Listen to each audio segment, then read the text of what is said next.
So we're not out of the woods yet, but I am getting over a cold. Matter of fact, I couldn't even go to church today to take my parents there, and they were upset on Palm Sunday. Thank God my wife went there, got her some palms, my mom and dad, and brought them over. But I'll get better. I'm definitely going to get better by next week, which is Easter Sunday. So it's going to be a tough week. It's going to be a tough week, but I think we're going to get through it, and everything's going to be fine. I want to show you this. We're not out of the woods yet. We've seen this before. The only change in this part of the diagram, and we know what this is. This is everything. This is like looking at a piano keyboard. Oh, I know it all. There it all is. What's the problem? Right? It's all right there.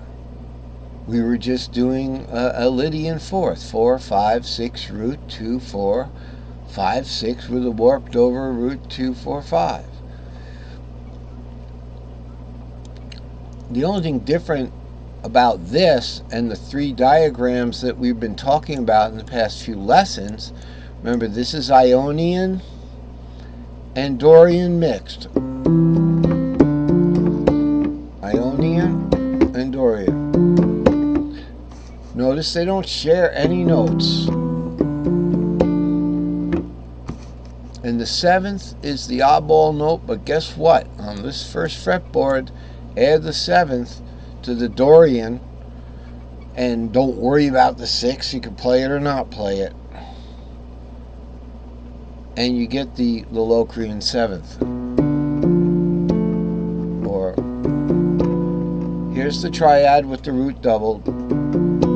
Here's the triad with the sixth. Why am I talking about the sixth? Because the sixth is the fifth of the second. That is, the sixth is the fifth of the Dorian. So to play an easy half diminished, you just play a D minor, if you will, if you're in the key of C, if that'll hone you in on it. Play a D minor and you add the seventh. Okay, so this is, now that's not all I have on this, but we might as well cover on this now. Cover on it sounds like we're covering something instead of covering something. You know, we're going to cover chapter 5. All right.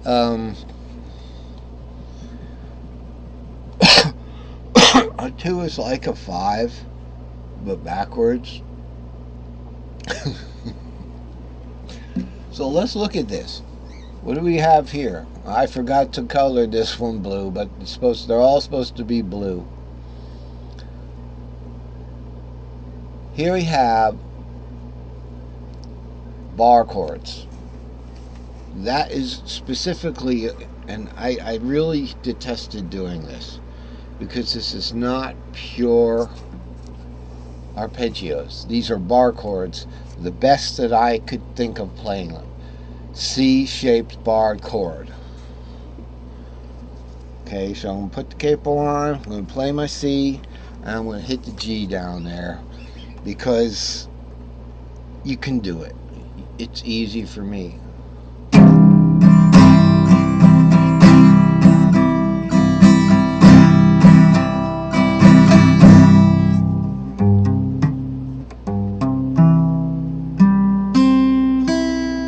Sorry about that.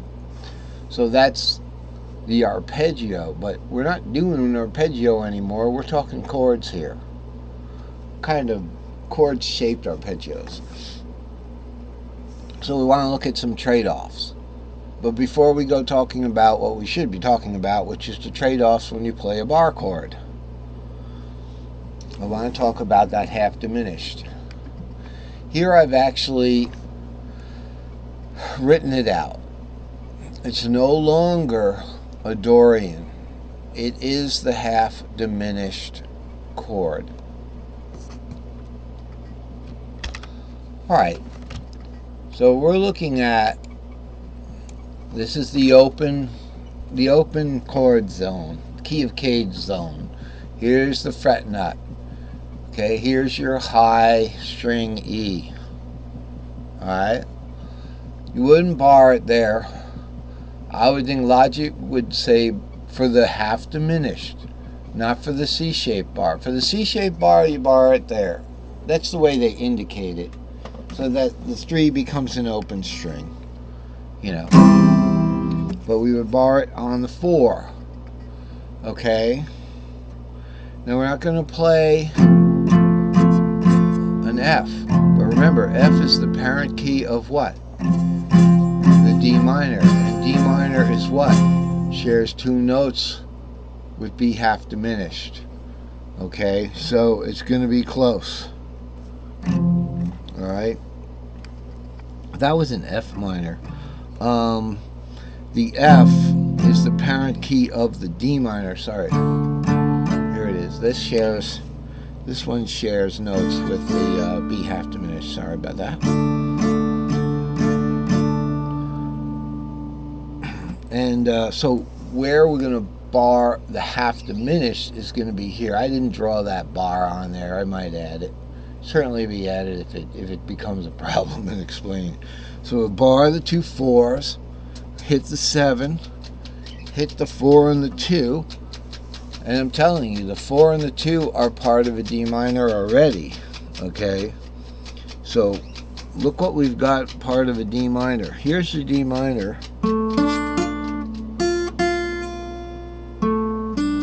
We've already got these 2 guys.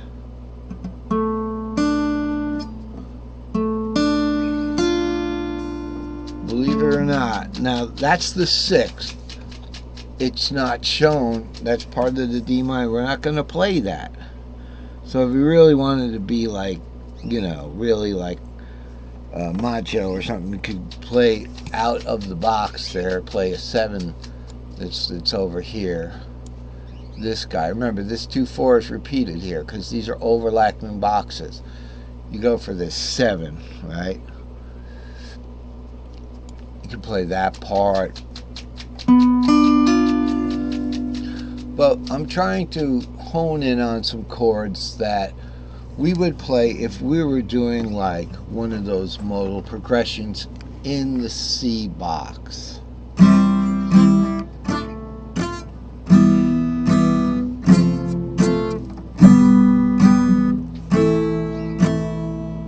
Okay, and then the half diminished would come out something like this.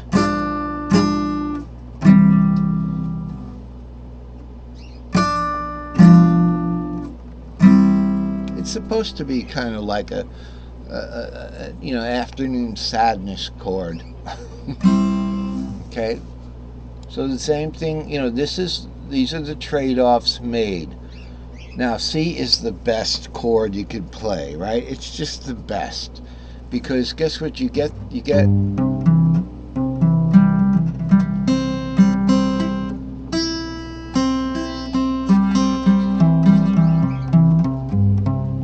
sounds like a French horn, you know, on a hunt. It's got the inversions. It's got perfect, like a perfect arpeggio there. 5 root 3, 5 root 3.